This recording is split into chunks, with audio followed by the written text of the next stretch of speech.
Hello, this is Keith at Don Redwood Groves. And today we have a piece of maple. Looks like it's going to have some spalding. I didn't know how rotten it was going to be down here in the end down there.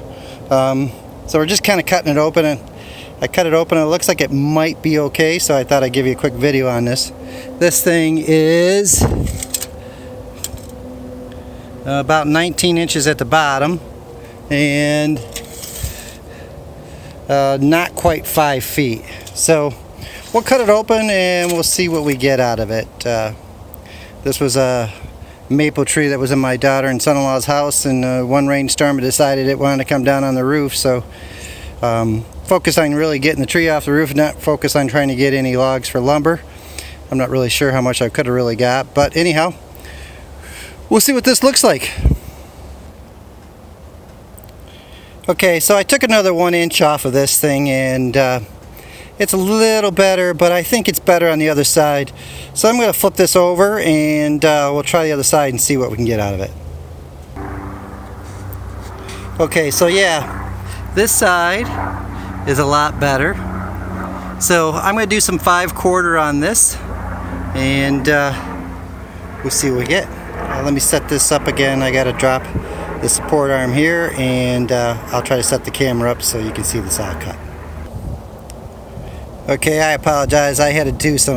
So I flipped this up on the end, and I squared this end all up so that I could bring it down on the stops. There's just too much that I couldn't get a good arch support to lock the log down on the saw. So now I'll put this board, flip it around 180 degrees so that I can have the fixed stops on this, and then I can clamp on the other side. So give me a minute. Okay, so I got it all set up. I'm going to set it for a 5/4. It is spongy down here at this end, but still fairly solid up here. Not sure how many pieces I'll get out of it, but let's see what we can do.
far as we're going.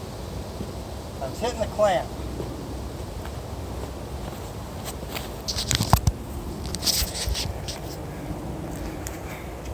So let's look and see how these boards look. Well, bottom line, it's just really too far gone. They look pretty good. They're solid here on the end. Maybe I should have cut it the other way, 90 degrees, and maybe I could have got a board or two out of it. But I think what I did is I spent a little bit of time and I sliced up some firewood, rotten firewood. Anyhow, this is Keith at Redwood Grows. If you like, give me the thumbs up and don't feel afraid to hit that subscribe button. Thank you.